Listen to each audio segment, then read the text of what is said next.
Okay, hi. Good evening, everyone on our Facebook Live. Today, we are proud to have Evelyn Song, our very pretty and friendly clinical psychologist from MPS Psychological Services, as Hi. our special guest today. So, good evening, Evelyn.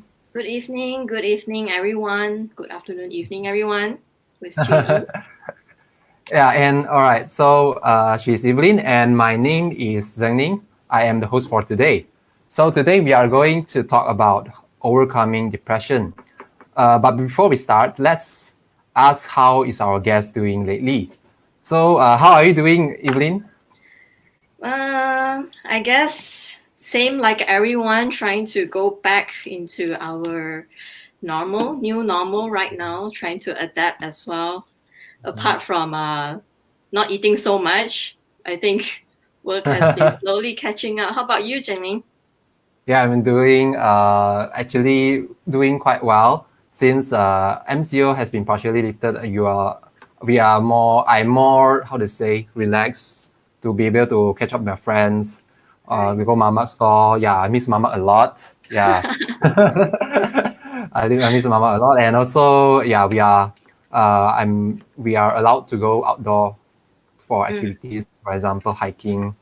And yeah, nice. so it's very good that we are able to enjoy fresh air in the outdoors since MCO was partially lifted. So Yeah, and I yeah, think uh-huh. yeah, it's very refreshing to go out again. And I think some of us may realize, when we're driving halfway, it's like, oh, this building, I never noticed it, but it has always been there, right? So it's really, really refreshing. And Yeah, for you guys who are tuned in today on a Saturday afternoon, feel free to message, give comments about how you're doing as well. And if you have any question, guess we are okay to pause and just, answer any questions that you have. yeah. Leave any question. So yeah, so just want to ask. So Evelyn, since Mm, because MCO during MCO, mm, we are locked down and we are not allowed to meet with people. So that time, right? Most of your clients you will be meeting up via online like Zoom or WebEx. mm, So right now, since MCO has been partially lifted, uh, you've been you've been meeting face to face with your client, right? mm. So how Yeah. was the transition like? What do you notice or how do you feel about this transition from online meeting and to physical meeting like back in the days? How do you feel about that? Good question. I think right now, I mean, when MCO first started, right, I think Mm-hmm. many of us practitioners also, we were also trying to get used to going into providing online sessions, because most of us, we provide face-to-face Mm-hmm. sessions. But right now, since most of us, we're also going back into our own physical office, the space, but then it also feels different, right? Especially, when we have our mask on and then we are maintaining that distance with the client. There are some, not difficulties, there are some differences, but I would say that it is actually quite good, because some of my existing clients, it's really happy to see them again. Like, it's like catching up and to see Mm-hmm. how they are doing, how we are doing, and then trying to work on certain issues. But I guess right now, most of us, we are also slowly trying to ease in. Mm-hmm. Mm. So not like every one of your clients starting to embrace the face-to-face meeting. Still, some of your clients you prefer online. Is that correct? Yeah, some clients, they still prefer online, especially those maybe got no transportation, or they're in other states still. So we still do online sessions. But for those who are here, then yeah. But we do give our clients the option to choose whether or not, they want to meet online or physical. It's really depending on their level of comfort. Yeah, I see. So that's a Mm. good thing lah. Since now they have the option to choose Yeah. whether to uh, meet face to face. Because I think that some people might not, how to say, might not wanted to meet a person face to face. Maybe due to afraid of getting COVID.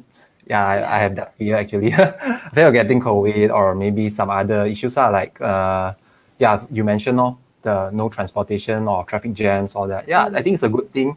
This MCO, that's a good side of it, which is pushing people towards doing something online or pushing towards online meetings, because now we have the option to choose.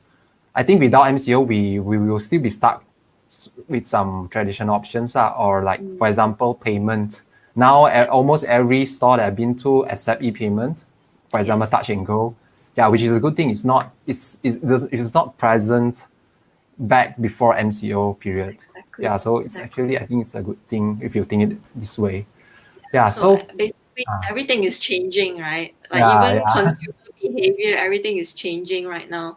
And I guess, like, when it comes to providing services, I think a lot of mental health or non-mental health related services, the way of consumption is also very much different right now. Have you? All right, this is a question I want to ask. Have you, of the viewers, been noticing that you've been losing weight during MCO? If you do, please comment down, because surprisingly, I lost 4 kilograms during MCO. Well, still considered healthy, but that shows that actually by eating more at home, you manage to lose weight. Actually, I find that a lot of people actually experiencing that as well, like staying at home, eating healthier, and then, working out slightly more conscious as compared to, if you go out and, suddenly you're just craving for bubble tea, then you just get bubble tea. It's good to know. I'm curious to know how is everyone else doing as well. Even though today's chat is about, overcoming depression, right? Curious to know how's everyone doing. Yep. Okay, so right now, let's start our session. So the first question that people that might want to ask is, so Evelyn, what is depression and anxiety? Can you explain to us what is that? Right. So a lot of people, we always say words like, oh, I feel depressed or I feel anxious, right? But when we're talking about a depression or an anxiety as a disorder, right, it is a medical condition. Yeah. So basically, depression and anxiety is different from, you feel sad or you feel anxious.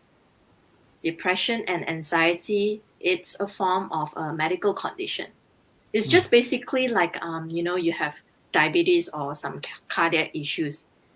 These are all true medical condition. So how do we then differentiate, right? Because a lot of people, they actually ask, what's the difference between, I'm feeling sad or I'm feeling depressed, right? Or I feel I'm anxious. Is this like an anxiety disorder kind of thing? Right? So that's a very good question. So one of the few things that we normally try to distinguish is that if a person feels sad for a prolonged period of time, so roughly about 2 weeks, feels sad for a prolonged period of time to the extent where it affects their functioning, their ability to eat or sleep is affected, then that may possibly be, the person may possibly be going through depression. Same goes with anxiety. If a person feels anxious for an extended period of time, then it affects their functioning, then possibly this person may be going through more than just feeling anxious. So it's basically just like, being diagnosed to have diabetes, right? Does eating more sugar make you diabetic? The answer is maybe an extended period of time, yes. But if today I decided to eat like one whole pack of like gummy chewy bears or something like that, it doesn't make me a diabetic. But of course, it has to be an extended period of time, taking consideration, the intake of food, your lifestyle, to be diagnosed with a certain condition like diabetes. Same goes with depression and anxiety. It is a medical condition. It is not exactly like what people say, oh, it's all in your head, you're thinking too much, you have a choice or an option. A lot of times, depression and anxiety, there's also biological evidence to that. So it is not all about thinking too much or not doing anything about it. I see. So is there a guidelines or how would you know that you've been sad for how many days or how many weeks that you should consider like consulting a psychologist or to seek help? Do you have a like guideline how many days that we feel constantly sad? Right, good question. So generally, if you're talking about depression, feeling sad, typically it's about 2 weeks. So if you're feeling sad for 2 weeks, right, and then your sleep is affected. For instance, a person can be either sleeping a lot or losing sleep, not able to fall asleep. Yeah, that could be one. Or eating more. They can be eating less as well. Appetite, it goes both ways. Same goes for sleep. They can be losing interest to do things. So for instance, let's say I used to like playing PS4 and suddenly I just lost interest. Something that I enjoy doing, I just lost interest. So these are some of the signs that you can pick up, but roughly about 2 weeks. I see. So guys, remember it's 2 weeks. 2 weeks if you feel down or feel depressed continuously, yeah, you should go and seek help or maybe talk to your friends, family about it. Yeah. So, okay. All right. So, another question is how severely can this illness, because this considered as a medical illness, am I right? A medical illness. So, how severely can this illness affect a person? And what is the worst case scenario for getting this illness? So yes, it is a medical condition. I like to use this analogy and adapted from WHO, right? When we talk about a person being healthy, a lot of times the first thing we think about is physical health, right? But actually health, it's about, combination of physical health and mental health at the same time. And when we talk about mental health, it is not just about, me not having depression or me not having an anxiety disorder or a panic disorder, right? It goes beyond that. Mental health, just like physical health, right? If your blood levels are okay, if your glucose level is okay, but if you didn't realize that you have lump somewhere else, right, it can impact your physical health. Same goes with mental health. You not feeling depressed or not feeling sad for a long period of time doesn't necessarily mean that mental health, mental fitness wise, that you're okay, because mental health takes into consideration your ability to bounce back from any stressor or any life events. So when you ask about how serious, how severe can it get, usually what we look at is there are a few levels. So we can look at either the person is mildly depressed or anxious, moderately or severely. And generally, for those mild to moderate, we will recommend them to go for therapy or counseling. But for those moderate, higher moderate to severe, we would recommend, medication or combination treatment would be the best.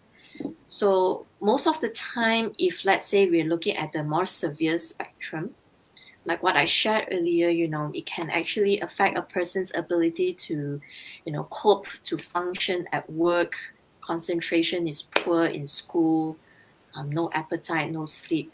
And with all this combined, it can even, exacerbate or make a person feel even more helpless and even, not good about it. I see. So,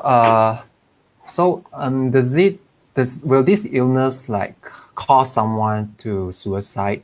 Because I think that might be the worst case scenario, right? If of getting this illness, yeah. Is it true that people might suicide if they get depressed or anxiety? Right. Now, if we look into like what I shared earlier, the different stages, right, different severity, to some extent, yes, depression, anxiety can actually lead to a person having a lot of suicidal thoughts, having plans, and eventually executing these plans, right? But I'm not talking that all, depressed people or all anxious people will definitely end their lives or plans. I believe every one of us at some point in our life, we would actually think about, having these suicidal thoughts, right? And when I'm stressed out, sometimes I would think like, I wish that I can just die and don't need to think about all these things. And I believe all these are very, very normal reaction of us, right? But the thing is, if we have come to a point where, this kind of low mood, it's really affecting in major aspects of our life, to a point that we are feeling suicidal and we have plans and wanting to actually execute it. This is when, people around a lot of times, maybe they've picked up these signs, but they may not necessarily know what to do or what to say, and that leaving that person feel even more helpless. So I guess the next thing would be really, what can you do as a person if you're going through this, and what can people around you do as well? So about that, how can, like you said, how can we overcome this nasty illness if we were to get it? So what can we do? Yeah, how to overcome this? So the we, you're referring to whoever that is feeling depressed, anxious, or family members, yeah, or both. We as if we have been diagnosed with this, yeah. How do we get better, or how do we overcome this? Okay, right. So the first thing is, if you notice that you are experiencing all this, first thing to look into is that how is all these things affecting your life at the moment, right? Every one of us actually, our human body is actually a very amazing structure, because every one of us, we actually have this inbuilt mechanism. It's called that would actually generate resilience, right? So what is actually that inbuilt mechanism is basically called human connection. A lot of times, and even actually research, right, we find that people who are feeling sad or anxious, depressed, the moment when they reach out, okay, that itself can actually change our physiological changes in our body. That changes will create more what we call as the happy hormones, right? It will make us feel happier, it will make us feel calmer. And that, most importantly, it will also reduce the damage that is caused by the stress response in our body. So basically, our body is actually capable for self-healing, and it's capable to heal our heart as well, right? There are certain hormones that is being released when you reach out to other people. So first thing first is, if let's say you notice or you've been diagnosed with depression, anxiety, I will highly recommend two things. Number one is, if you're okay with it, do reach out, seek help from a mental health professional, either through counseling or psychotherapy. Secondly, most importantly, is that, reach out and speak to someone about it. I know a lot of us may feel, people don't understand. Yeah, don't understand about how a person with depression, anxiety might feel. But I think having that courage is also very important. Yeah, speaking to someone. That's why we're having this platform. And we hope that through this platform, it can serve as a community for everyone to feel understood. Yeah, so if you have any questions at all, please do feel free to type it out. I know MHA is also very active on Facebook. Do reach out and speak to the people. Okay, so just now, Evelyn, you mentioned about actually by reaching out to people, you actually how to say, you are actually in reinforcing or like healing from your current condition, right? Mm-hmm. So yeah, so um, Because I've been thinking about this. Yeah. Because we human beings are undoubtedly a social animal, and but we tend to have, for example, for a man, like some of them will think that I just need myself enough. I'm sufficiently enough for myself. So that's why does it shows that actually men are more prone to getting depressed or anxiety because of their nature. Like we try to be manly. Yeah, we want to do everything our own. Yeah. So Uh-huh. is it? Yeah. Do you find that actually most of the case like men get depressed easily because of like not reaching out and that. Mm. Do you agree with this? Right.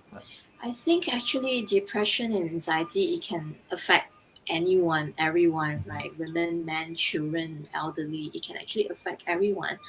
But then I do agree to some certain extent that, when we have an image of a guy, right? It should be maybe the typical one is like, macho, I can handle my problems.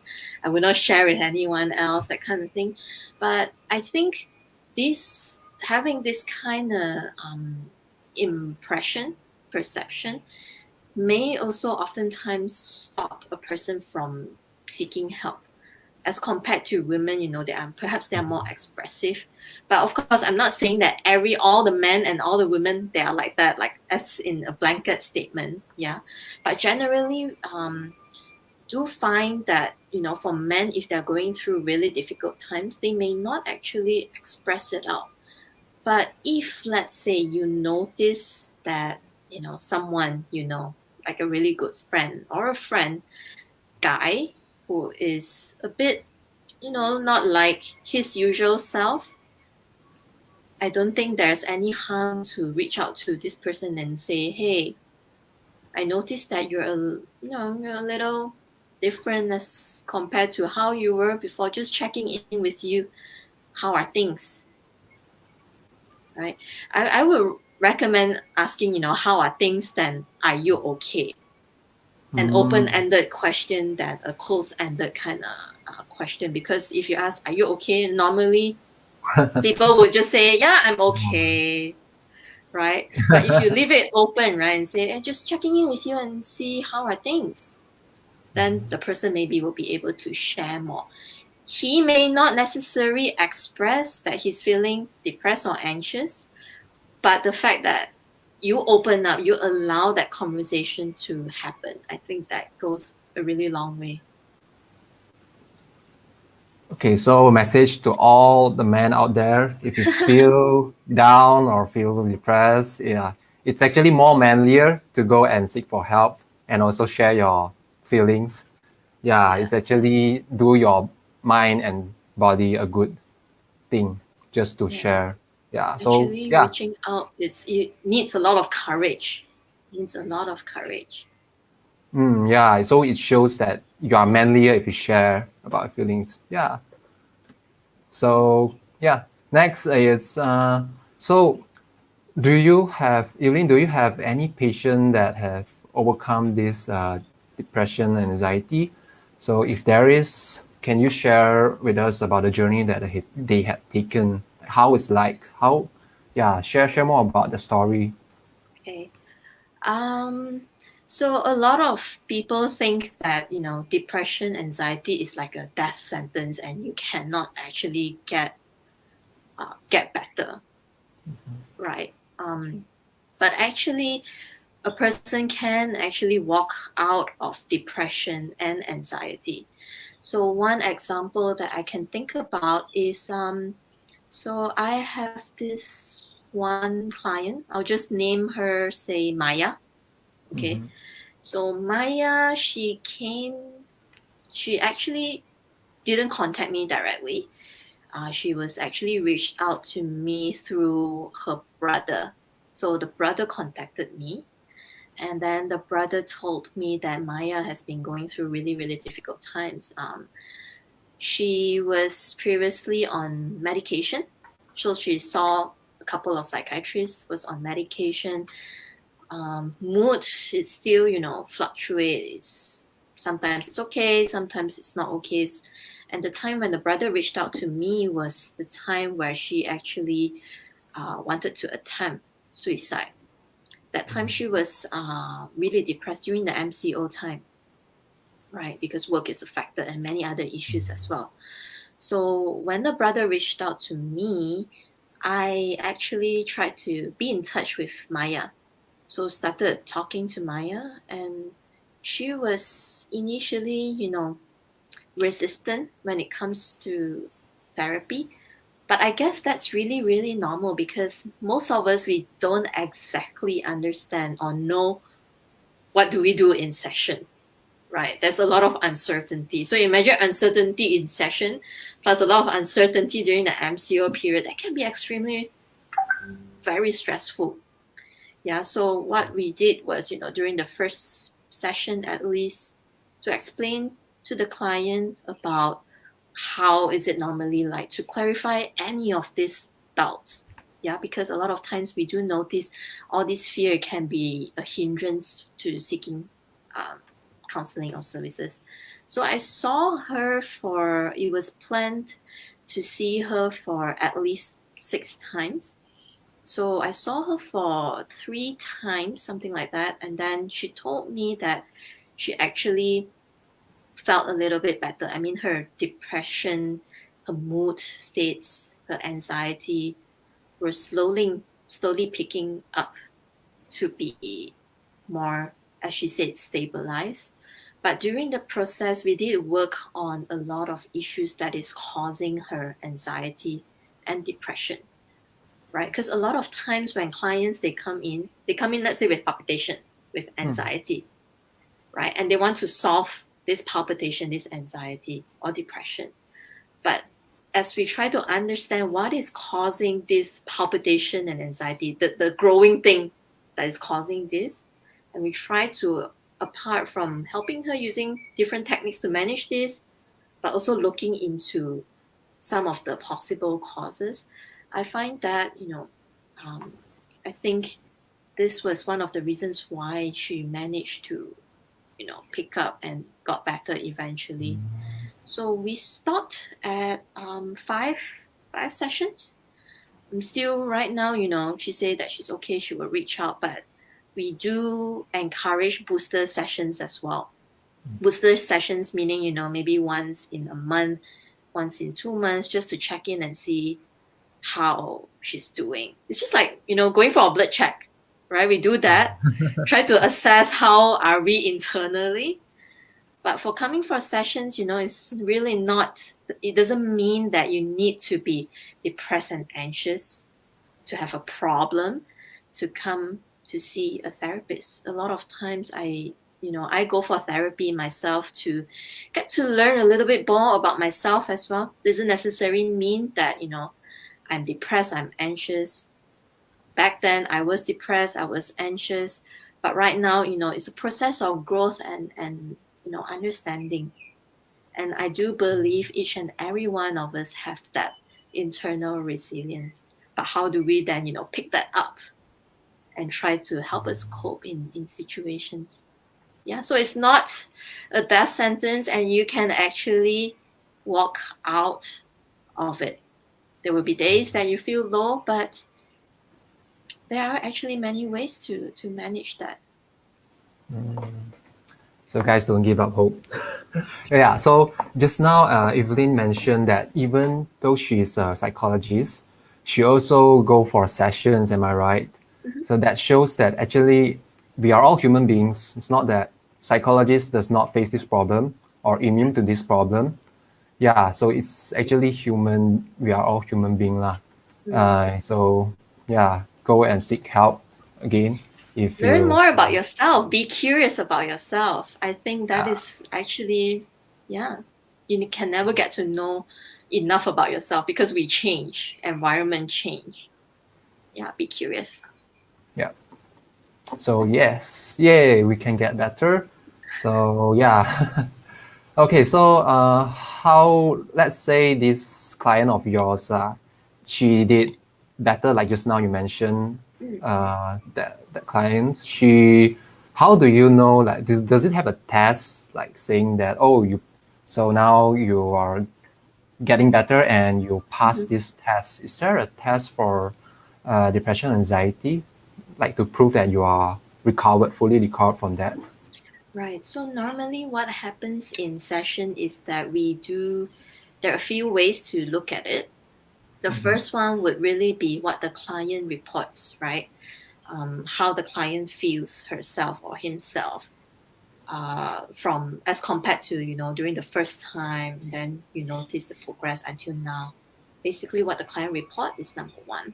Number two, there are actually what we call as objective measures. So basically, a list of questionnaires where the person can actually fill up for anxiety and depression. If you guys would like to look it up, it is actually called BECK, BECK, Depression Inventory, or BECK Anxiety Inventory.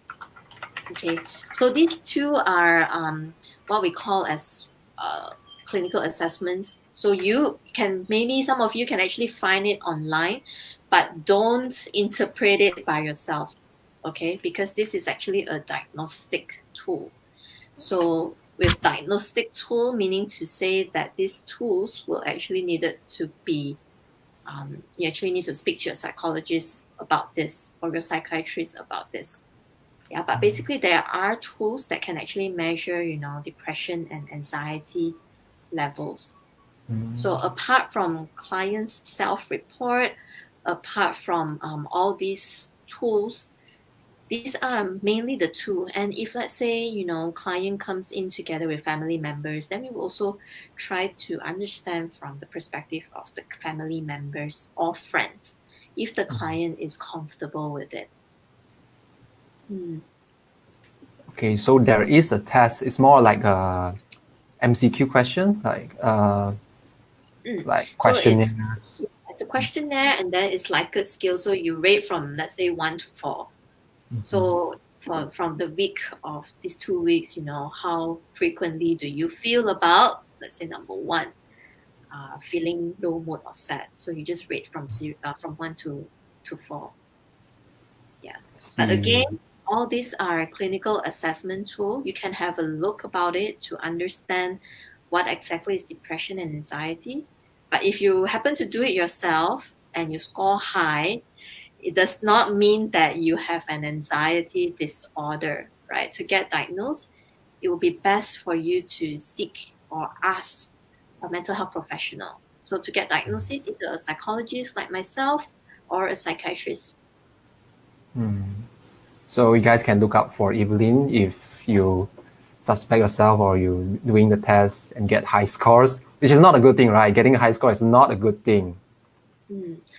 Well, having a high score, it may mean the person is really not coping during that time, right? Perhaps it's not a good thing, but I think my focus is, yes, we have all these symptoms, then what's next, right? Because I believe, if we have experienced depression ourselves, it's not a nice situation to be in. And it's not something like, I choose to be depressed. I choose not to have appetite to eat. I choose not to, feel motivated, right? So all these things, it is something that, again, is a medical condition. And once you identify that perhaps your score is high, there are ways to manage that, right? Not all hopes are lost. So there are ways to manage it. There are, whether counseling, whether through medication, some other kind of support or activities. There are ways to manage it. I see. Then, so can this kind of illness be cured by medicine alone? Good question. I usually like to, ask clients that can diabetes be cured by medication alone? Good question. I think answer? My answer will be not really, because I think taking medication is just to alleviate momentarily the damage done, but you have to change not just that not just taking medicine, you have to change your lifestyle, something else and something else. For example, maybe your lifestyle was not healthy. Improving your health by exercising might help alleviate or cure your diabetes. So is it the same for this illness as well? Yeah, so it's like example with diabetes, right? With medication itself, yes, it can, help you with your insulin level, right? To control the sugar level. But if you're taking this diabetic medication and yet on one hand you're still eating a lot of high carbs, high sugar content, sugary stuff, it won't be helpful in the long run, right? In a way, perhaps you have to change a little bit of your lifestyle and try to read up more about diabetes, what kind of food would be helpful, what kind of food wouldn't be helpful. Exactly the same with any mental health disorders or illnesses, right? A lot of times we feel that, with depression and anxiety, we don't know what to do. A lot of times, maybe also because we are, number one, we do not have enough knowledge. With medication itself, medication can help to some certain extent, but just the same thing like diabetes, if you don't control, like for diabetes, don't control your lifestyle and all. For depression, anxiety, if there are things that, we, apart from medication, we are not actively reaching out for additional support or help or through therapy, research shows that combination treatment would be the best. So medication and psychotherapy or counseling at the same time. But of course, not all individuals, like I shared earlier, mild, moderate depression, anxiety, usually we would recommend to start off with therapy first. But if let's say we realize that symptoms are getting more severe, then by right, your mental health professional, if it's a clinical psychologist or counselor, should refer you to see, let's say, a psychiatrist, but of course with your consent. So I wouldn't say just medication would be helpful. Combination treatment or combination intervention can be extremely helpful. I see. So then, is there any alternative proven treatment method for depression and anxiety other than what you mentioned above? Because I believe right now we might come out a lot of different kind of treatment method, right? Other than medication or counseling. Is there anything new out there that's currently being used? So generally, when you talk about within the mental health professionals, right? Generally, it is really, combination treatment when it comes to medication and also psychotherapy. But I guess what is more important is that, I always tell my clients this is that I can see you 1 hour per week or 2 hours per week. Yeah, but then a lot of times also the social support is also very important. Yeah, and I see a question here that says, who can a person reach out to and apart from the professional? That's actually a very, very good question, which I'll link up with this question here. Mental health professional, again, you can see them for once a week, twice a week, or once a month. But a lot of times, social support plays an important role. So if you know of someone around you that is possibly going through a rough time or going through depression, anxiety, do reach out to them. Remember these two things. Yeah, number one is really listening to them. Yeah, listening. A lot of times we may feel really helpless not being able to help this particular person. So for example, right, I remember hearing this from a client's father. The father told the client that, don't think so much lah. You just listen to happy music, then you can be happy already lah. I cope like that ma. Yeah. Now, if you hear this statement, right, as a receiver, you may feel like you don't understand me and listening music doesn't help me. Yeah, and at some point maybe, we may even feel frustrated from it. But the thing is, if you listen, the meaning of the message is actually well intended, right? This person experienced like, really stressed out moment, listening to music helped, and this person hoped that using this technique can also help you. It is well intended, right? But that also possibly would lose the feeling like this person is listening to you. So if you guys out there want to support someone who is going through tough times, depressed or not, I guess just treat this person as human. People with anxiety and depression, they are not aliens, right? They are not weird.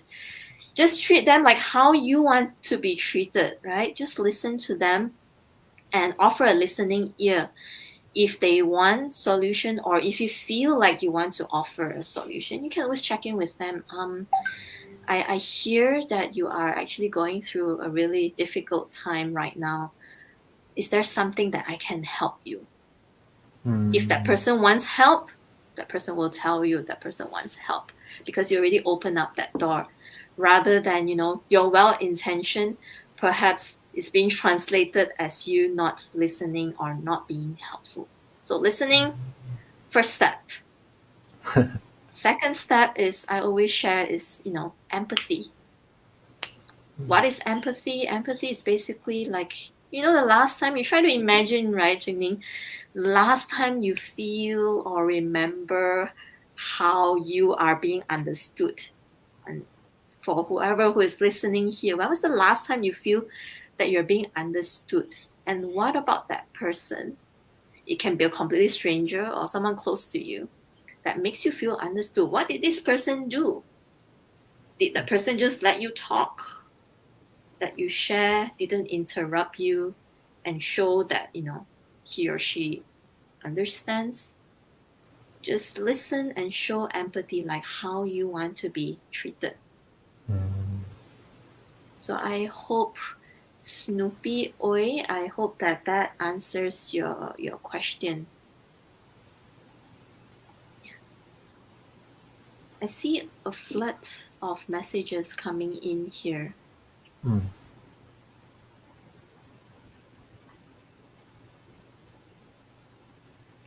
Do you want to answer them? So I see. Yeah.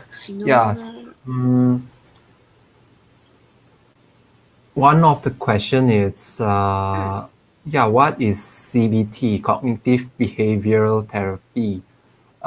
Is this a new kind of treatment? Okay. So CBT, cognitive behavior therapy, as the name proposed, cognitive basically means the way we think, like thinking. Okay. Behavior means your behavior. So this CBT basically, it focuses on these two things. And whenever we think about something sad, or for instance, let's say I feel I'm useless. This is a thought, right? Thought that I feel that other people think that I'm useless. So this is the cognition part.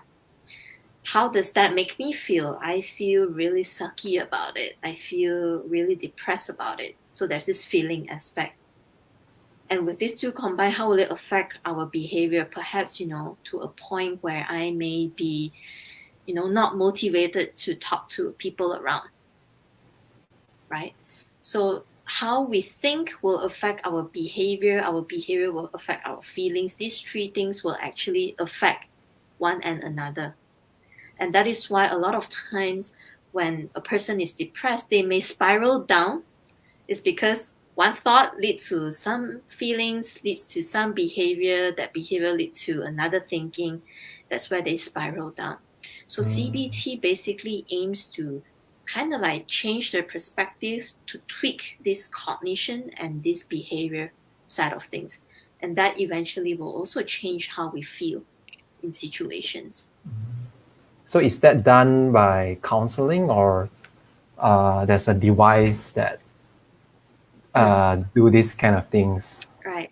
So basically CBT is a talk therapy. So it happens in therapy session. There is no device unless if the practitioner has some machines to measure, your heart rate or whatever it is. But generally, no, there's no device attached to you. Basically, what will happen in session is that your therapist will try to understand, some of the challenges you're experiencing, and then dive deeper into understanding what are the thoughts behind. Okay, what are the behaviors that you have, normally do, and how do you feel in that situation? So it goes back to, when we talk about anxiety, palpitation, when we talk about, feeling stressed and scared, all these symptoms, what CBT does is also looking things from different perspective and try to understand the different reasons that contribute to this problem. So usually effective wise for therapy, CBT, about 6 to 8 sessions, individual sessions, or it can be group sessions as well. So 6 to 8 sessions, then there will be, writing down some notes together with your therapist. So again, apart from, try to elevate all these feelings of sadness, anxiety, this will also be a process of understanding yourself. It's like, oh, I never knew that I would think that way, right? And then to see how we can actually try to change that perspective. See, okay. So this is my first time of knowing what is CBT as well.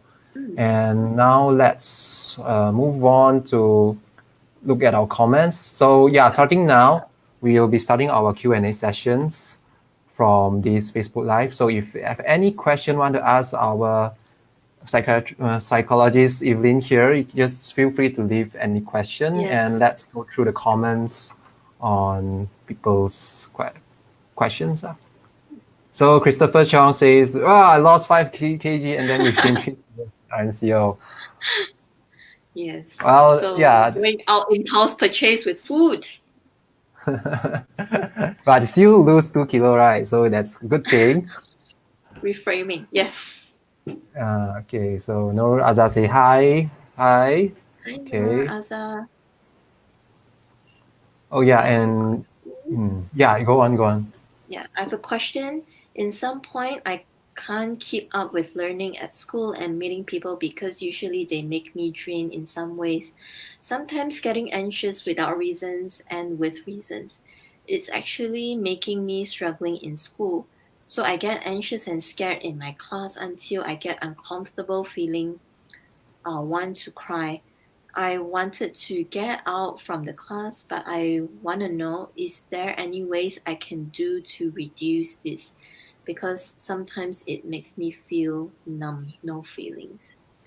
Thank you so much for your question, Nur Azza. I think these are very real situations, especially when you're at that point where you feel that you can't control many things, and that can actually make a person feel even more helpless and numb from that situation. And thank you so much for your trust in this platform, for sharing your experience. So what can you actually do to reduce this?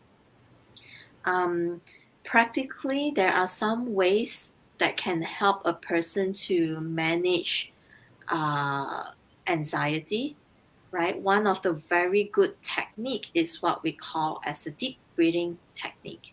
Yeah, so maybe we can try to take, let's say, a minute. We can do this together. For you guys out there who may have been experiencing or still experiencing, like what Nur Azza shared, do feel free to do this as well. If you don't, you can also do this because it's good for you, right? So basically, when we are feeling anxious, that's basically our body's fight and flight response being activated. Basically, what that means is your body is going into like a war kind of mode, right? It's like your body alarm system trying to protect you. So actually, all this anxiety, depression, it is a mechanism to try to protect you from harm. But then even though, as you shared earlier, sometimes without reasons, you feel that because your body already is like an auto activation mode. So how do we, in a way, try to deactivate this? One method is what we call as a deep breathing method.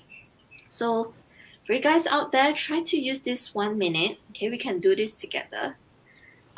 So as you're breathing right now, you can close your eyes if you want to. As you're breathing, you try to take notice of air going into your nose, okay, and slowly going into your lungs. Then you feel the air coming out from your lungs and out from your nose. You can feel the air is actually feels very smooth, very fine, going in and then coming out. Okay. Now, this is what we call as breathing relaxation, right? Whenever we are anxious, again, our body will go into this fight and flight war mode. This alarm is being activated. So one very good way to deactivate this is try to take notice of your breathing. Okay, you don't have to force yourself to breathe breathe so hard. Okay, just breathe normally and try to feel the air going into your nose, into your lungs, and then coming out again. You can do this anytime, whenever you can. Even let's say, I like to encourage my clients to do this. It's in school, or if you're at work, from your desk while you're walking to your toilet, maybe it's just like a 10 seconds kind of distance. Take this 10 seconds to focus on your breathing. Okay, basically we're just trying to remind our body that to go into this calmer kind of state. When you reach the toilet, you don't want to do, that's fine. Okay, so try to practice this over time. And if you don't have anxiety, depression, you can do this as well, because you need to breathe anyway, right? And I know everyone is rushing with work. So take this 10 seconds even, just a pause for yourself and for your body. Yeah. Okay, so remember to breathe when you feel anxious. It will help your body to calm down. Yeah, sometimes we forget to breathe deeply because we have been busy with our work and busy with our life. Yeah, so it's a good thing to take a couple of minutes just to do some deep breathing exercise. So yeah, next it's do you have this in Mandarin section? Unfortunately, no, because we haven't have a Mandarin. Yeah, we haven't have a Mandarin section. Now we are still using in English session. So one thing I would ask. So is there, Evelyn? Is there any other Facebook page that do Mandarin sessions on Facebook Live? Facebook Live about mental health, right? Mm-hmm. I am not entirely sure, but I and my business partner, we do quite frequent Mandarin sessions about mental health related kind of talk, and even therapy, because I'm a Mandarin speaker myself. But I think if you guys would like to look up, you guys can perhaps look up on our Facebook page.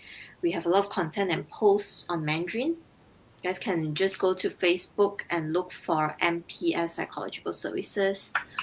But if, let's say, many of you are keen to have live session like this in Mandarin, maybe something for us to consider as well, Janine. Because before we go on live, we actually spoke in Mandarin just now. Yeah. So maybe if many of you are keen and want to learn more, understand more in Mandarin, in Cantonese, we can do that as well. So just let us know and we can plan something out.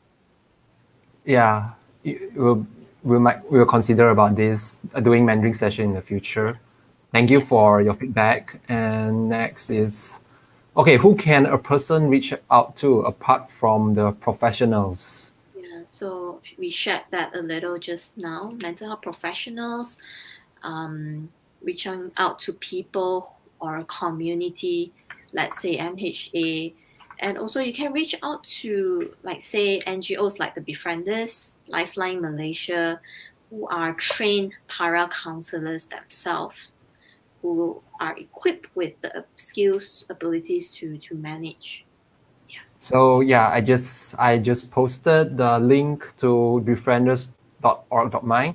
You can also contact them via their hotline, which is 0376272909. It's in the comments.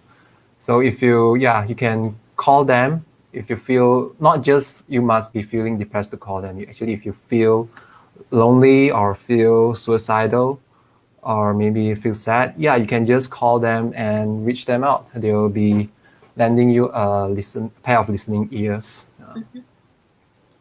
So, okay, you can try out Befriend Us. And next. Christopher Chong, definitely if you have a guy friend that just call you out of the blue, do not ignore them.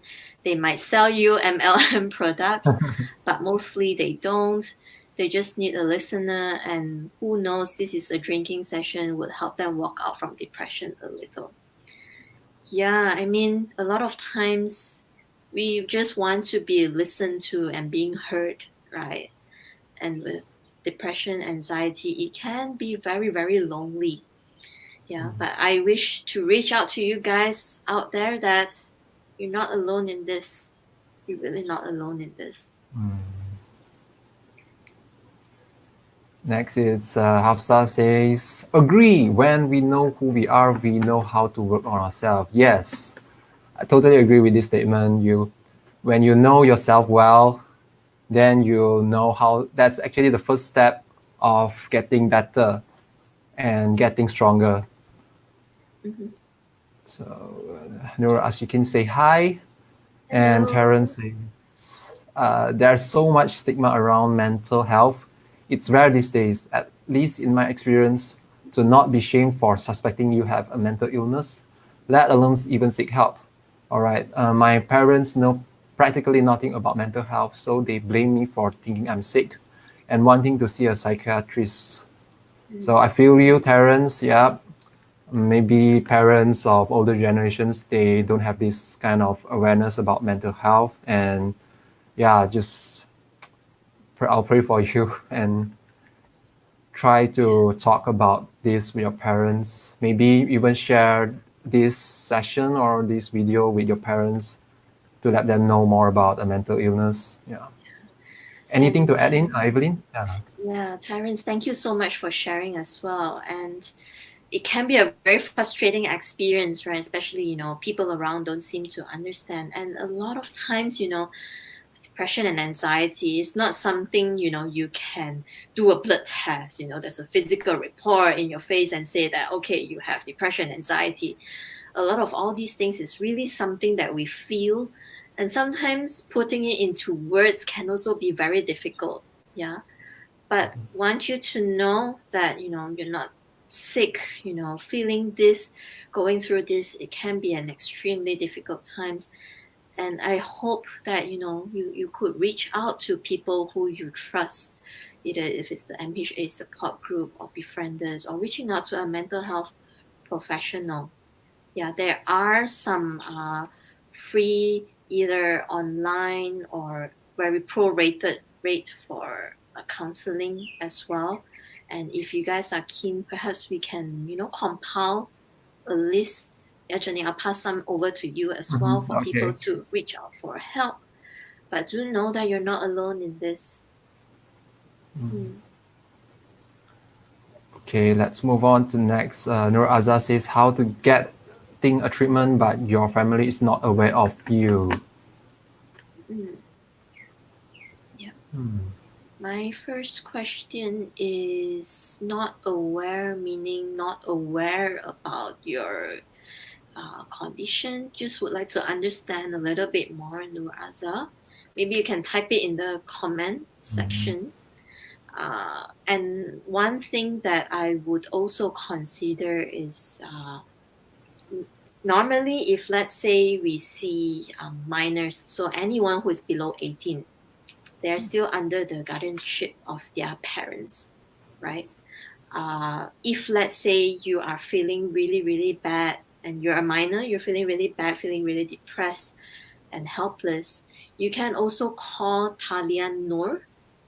Yeah, you can Google that up. You can call Talian Noor to reach out for help.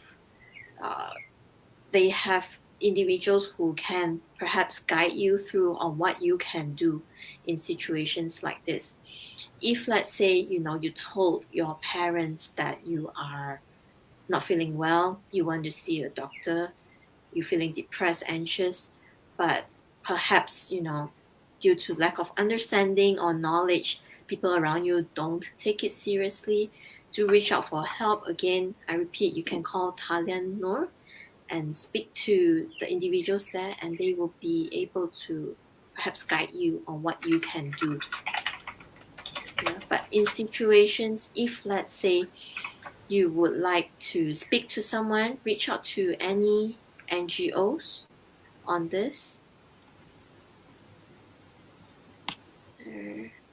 Okay, so Nur Azhar replied, it's about my family. It's not knowing that you feel bad. My family just said that I am lazy dengan pemalas. Right. Must have felt really bad about that, Nur Azhar. Yeah, especially when, again, you try your best to reach out to speak to them, but not being understood in this situation. Yeah. So what can you actually do about this? Oftentimes, I would really, again, reach out to people who can understand you in this situation. If let's say you're in a situation where you are unable to pay for mental health services or support, okay, reach out to any NGOs that is available. Yeah, we will compile a list, and then we'll post it up, perhaps sometime within this week or next week. There are services out there that you can seek for, but if let's say you would like to seek for actual mental health professional services, if you are a minor, unfortunately you will need like a guardian to come along with you. If your parents seems to be someone who doesn't seem to understand, perhaps look into reaching out to some other relatives or adults who can actually, bring you to seek the treatment or help that you need. Okay.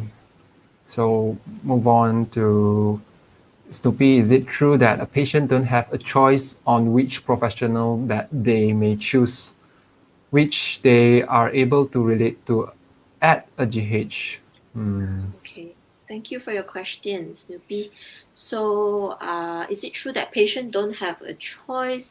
Well, generally, if you're talking about psychologists like myself, right, this may be a little surprising. So, in Malaysia, the entire Malaysia, including Sabah Sarawak, yeah, in government hospitals, we only have 30 clinical psychologists nationwide. Right, so some hospitals they may not have, some hospitals they do have. So in that sense, typically in general hospital, you can't actually like pick per se, because the resources is very, very limited if you want to see a clinical psychologist. But if let's say you go for a private, then definitely you have this option to choose. We understand that, when it comes to private, it can be a little pricey as well. And then when you come, for sessions, sometimes you need to be able to click with your therapist as well. It's not that the therapist is not good, but just can't find the vibe, right? We hear a lot of individuals do try to find a therapist that is suitable for them if they have the financial means. But going back to your question, in GH, generally, because of resources, can't actually pick per se, because sometimes in one hospital or in one state, like say my friend in Seremban, there's only one psychologist in the entire state for government. Other places like Terengganu, I'm not sure if they have psychologists there. Yeah, so that is the limitation, which I think for us, clinical psychologists and our society, Malaysian Society of Clinical Psychology, we are constantly trying to also, reach out and to see what we can do at the policy making level. Of course, working together with many other bodies as well to make mental health services more available. Okay. So next is Christopher asking, do you think you guys could also create more awareness for mental health, just like the BLM hashtags? Oh yeah, I think you are referring to the George Floyd incidents. Yeah. What are your thoughts, Jingming? We can. It just takes time. Still takes times. Yeah, then that's actually the purpose of doing this live, and also setting up this page.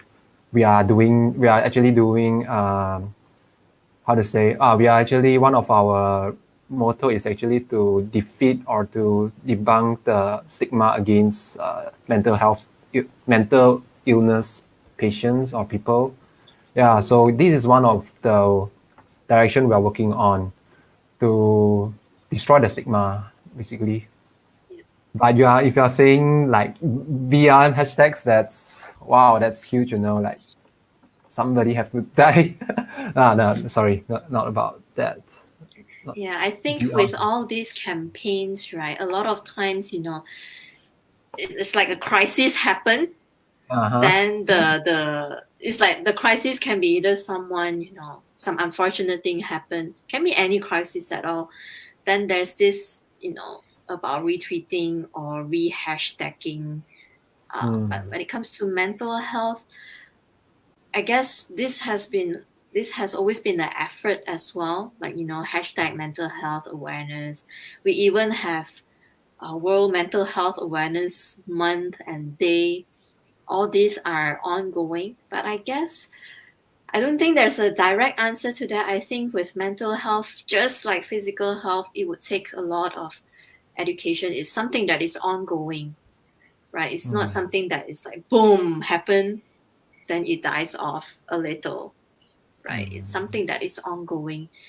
And this will require a lot of joint effort from many individuals, the community, the mental professionals, non-mental professionals. It is supposed to be something that is holistic.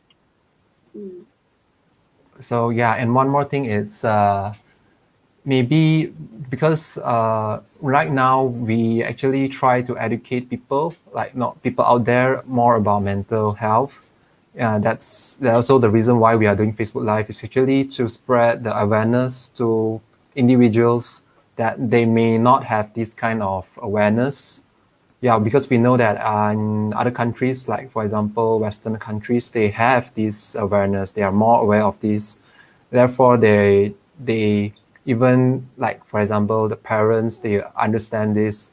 Yeah, if the people in the country knows and aware about this, it's actually it will make a huge impact on helping people that suffer from this illness to recover faster, because of there won't be much stigma against all these kind of things, because everybody will be aware.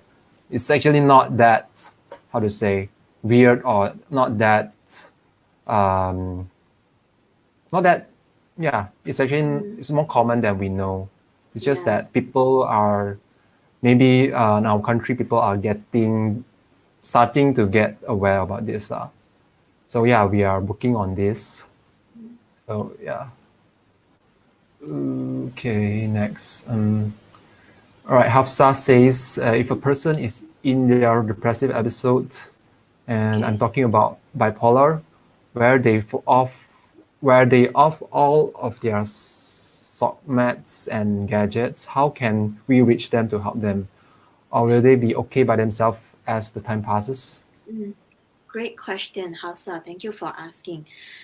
I guess this is something that a lot of us, we feel that we need to really do something to make sure this person is okay, right? Just like the example that I gave earlier, listening to music, you can just listen and then listen to positive songs to feel better. But a lot of times when the person is in a depressive episode or more, a lot of times they just really just want the space and just want to be alone, right? But that doesn't mean that we will just leave this person aside and not check in with this person. Yeah. So when this person is at this phase, right, there are a few things that you can actually do. So one of the few things is, number one, if you would like this person to know that if he or she needs anything, he or she can reach out to you, right? You can actually tell them as simple as, I know perhaps you might want your space right now, but if you want to speak to anyone, I'll be here to lend you a listening ear, right? So you give this person an offer to reach out when he or she wants, but not also pushing, trying to actually pull this person out from this state, because it is very tempting to do that a lot of times because we really want this person to be well. All right, all these are well intended, but reaching out to this person like this would be helpful. Secondly, is that a lot of times we may focus a lot into doing things, what not to do, right? What not to do when a person is anxious or depressed. But perhaps what we can also check in with this person, if he or she is in a depressive episode, check in with this person. What would be helpful for you right now? Do you need anything? What would be helpful for you that I can actually help you with? The person saying, no, I don't need anything.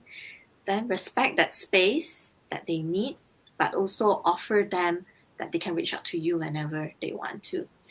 When a person is in a depressive episode, a lot of times, whatever you say, even though you're well intended, you can never say enough of the right things, right? Even if you say 100% the right things, but with the same statement, it doesn't mean that how I receive it and how you receive it can be the same way.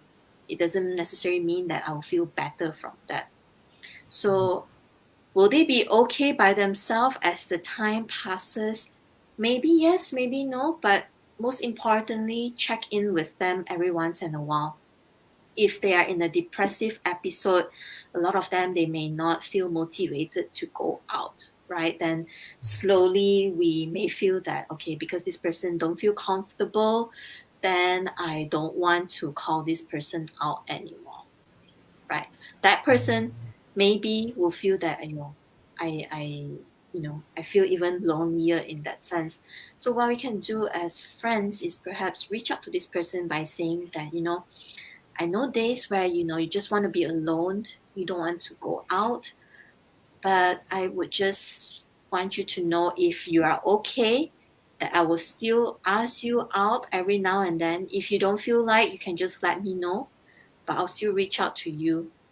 And if you feel like, feel free to join us on this. So again, offering that option to them. Okay, it doesn't mean that you have to already do something about it right now, because oftentimes this person may need space. So ask what the person needs. If the person needs any problem-solving solution from you, what would be helpful. Secondly, give the space. Thirdly, reach out, allowing this person this choice. So yeah, those are the steps we can take when we want to try to help out our friends or family that are facing this kind of problem. And next, it's Snoopy says not enough resources is a huge setback. What do you think about that, Evelyn? Yeah, I think actually right now the government, they are actually doing a lot of many different campaigns and programs, right? Effort is definitely there. But if you say about to reach out until the point where it is not stigmatizing, I think we're still, a long way to go in that sense. Insurance is not covered in Malaysia for mental health. Only certain mental health disorder, for example, depression or postpartum, and can only, can you claim if you see a psychiatrist through medication. But if you see therapy in Malaysia, it is not claimable. In overseas, some countries, it is claimable, like for X amount of session.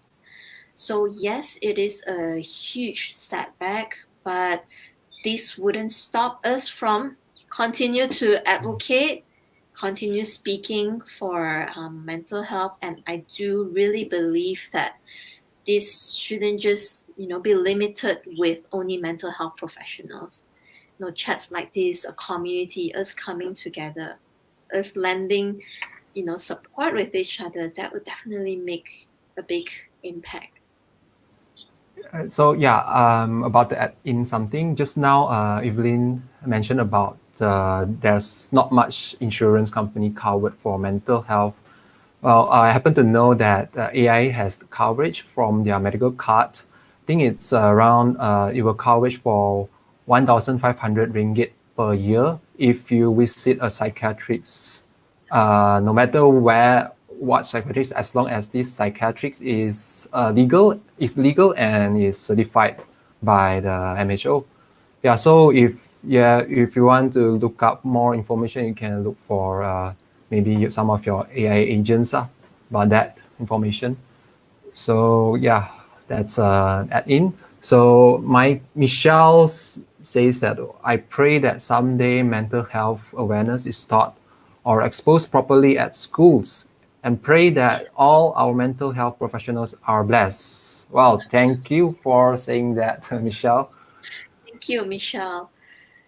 Yeah, we do really hope that one day it's properly thought and there's more awareness on this, because it is, again, a medical condition. It's not in your head, and we need people coming together and plan effort, join hands together to make this happen, I believe. But thank you so much for your Yeah. blessings. All right. Yeah. Here's another question from one of our previous Facebook Live sessions. Sure. It goes like this. Being sad is different from being depressed. Yet people are willing to cheer people who are sad, but even more harder on people who are actually depressed. My boss actually says that he has no pity for depressed people because he says happiness was a choice. I've been depressed for nearly a year plus, yet people around me don't want to be around me and blames me for feeling depressed, telling me to stop thinking about it without actually helping me get through my feelings. I have no support from my family and friends. How do you actually overcome the depressing feeling on your own? Yeah, that's it. The last statement, how do you overcome it on your own? When you say that, there's this heaviness associated with that, right? Because with depression, anxiety, we are all social animals, right? We can't actually overcome this on our own by ourselves per se, right? So this journey, I hear you that it can be extremely helpless and lonely in this journey. But again, do know that you're not alone. People around may not understand, right? That depression, anxiety, there are actually many factors. When client asks me, what is the cause to it, right? There are so many different causes, because if you look at from the biological perspective, if you have thyroid, then it may lead to depression. If you look at the social perspective, all these stresses with work, relationship, and stuff, from our own psychological perspective, our experiences, whether we experienced trauma before, all these come in play. So many people at this point may not understand that, but would like to reach out to you if if you give yourself this chance to reach out to communities who would understand what you're going through. So again, you may call, befriend us, you may call Thailand No 15999, you may even, and with MHA, the community, start this conversation with one and another. Don't walk in this journey by yourself.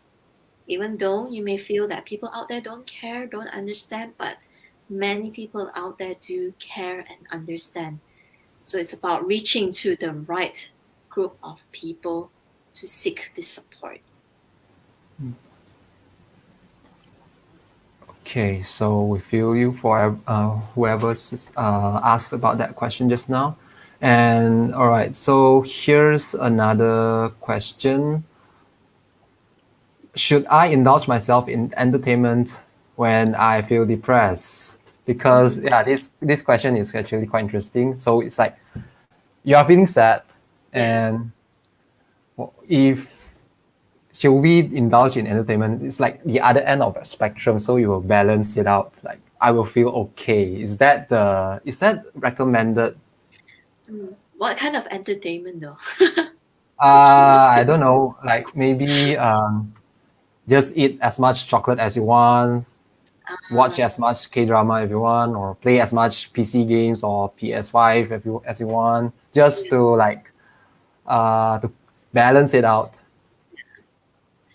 Okay, good question. I think when it comes to, indulging all this can be a way of coping, right? Coping in the sense that when I feel that I'm sad or anxious, I do something else to get my mind off things, doing something that I enjoy, right? I think that is a way to cope, right? That's good.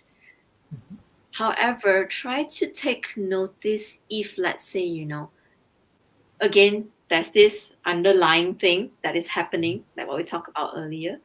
If left untreated, right, whether or not all this coping is actually a way to not maybe resolve certain issues that is happening in your life at this point of time. Again, not to say all this coping is not helpful. It is definitely helpful because it makes you feel good, right? But if you find yourself that this issue that is making you feel stressed and anxious keeps coming back again and again, and you use the same method to cope again and again, and then it still comes back, maybe something to look into, right? Whether or not we are using this coping to actually deny like what is actually happening, which may not exactly be very, very helpful. So one thing to take home message is try to observe, try to look back if these patterns of behavior, is it related to the same problem that you are experiencing? If it is, if you'd like to, perhaps something to look into. All right. So okay. So that's all for this session. I would like to thank Evelyn for joining us again for this time. Yeah. So okay. So there's actually I've posted some links down at the comments below. There's the befrienders. So if any one of you feel that you are lonely or might have this problem, might have depression, or if you're feeling suicidal, yeah, feel free to call the befrienders, or you can log on to their online website just to book a session. And yeah, and if you want to know more anything related about mental health, you can also follow our page, which is MHAAS, Mental Health Awareness Advocacy and Support Group. And also you can follow